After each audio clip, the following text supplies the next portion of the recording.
Welcome to the Productivity Show, a podcast where we believe you can get the important things done without sacrificing your health, family, and things that matter to you. My name is Brooks Duncan from Asian Efficiency, where we help people become more productive in work and in life. And today is another Wisdom Wednesday episode, where you'll get actionable productivity advice in less than 10 minutes. The topic today is the reflection ritual. It's one of the skills we teach in our 25x productivity system course, and it is just so easy to get stuck in a rut and just go through the motions, right? You deal with whatever comes up, and hopefully you do a great job of that, but you don't learn, you don't grow as much as maybe you could, and you're in the same place maybe you were ages ago. Or maybe you have a hard time figuring out what you want to focus on today, and you don't have a lot of clarity on what you want to do or what you should do.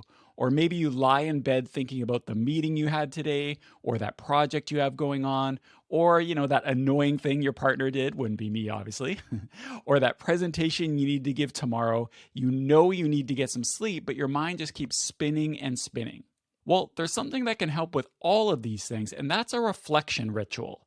On some sort of regular basis, you're taking a little bit of time, it doesn't have to be much, to notice what's going on, get thoughts out of your head, and hopefully take note of some lessons learned. And there are lots of different ways that you can do a reflection ritual and a lot of different time periods. You could do it daily, weekly, monthly, quarterly, or some of the above, or all of the above. But in this episode, I'm going to focus on one specific tool that we can use for a reflection ritual, and that's a journal. And I know what you're thinking, probably one of two things.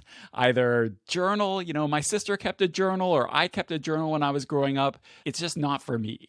Or maybe, I know productivity people always talk about journaling. I've tried it in the past. It didn't stick.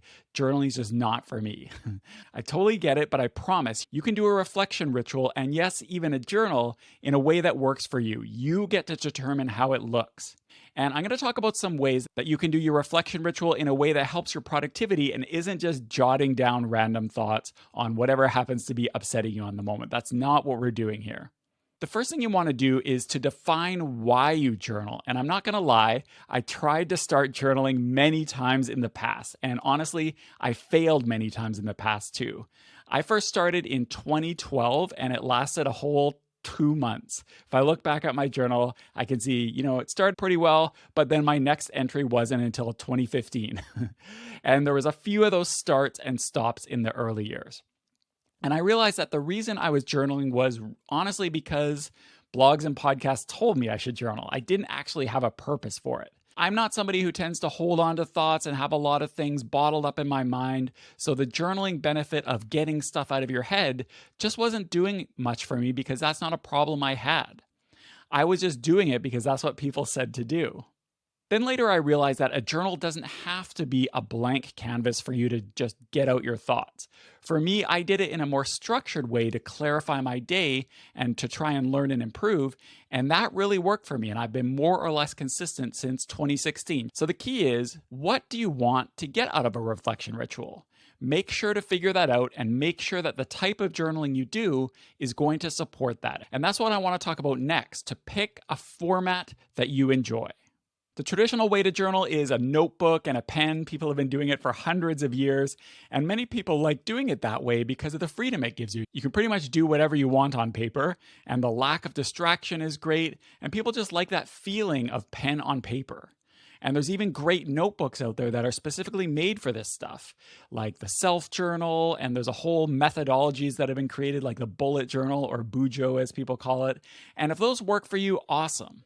For me personally, I tried doing the pen and paper route and it just didn't stick for me. I'm a digital typing type guy, so my journaling is all done on my computer or iPad. You don't need any fancy software for this. A text file or a Word doc or a Google Doc will work just fine.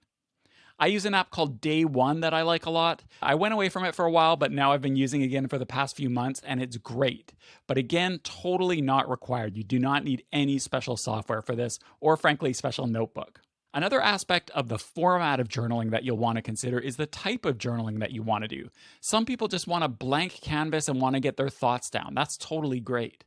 Others, myself included, like the structure of having some prompts or maybe some questions to answer every day. That's why those specialized notebooks are so popular. I have a set of 8 questions that I answer every day. They both look back at the day that passed and look forward to the next day. It doesn't have to take a lot of time, and if I don't have anything to say for one question, I just skip it. It's not a big deal. If you want some example prompts, I'll link to an article on the Asian Efficiency blog that started me off years ago. Mine isn't exactly the same as these, but it's how I started. If you go to theproductivityshow.com or swipe in your podcast player, you can find it. Okay, so you have figured out why you want to journal, you figured out the type of journaling you want to do, you figure out how you want to do it. Now you want to make it a routine, and that's the number one killer of making a reflection ritual a habit, is trying to do it at the wrong time.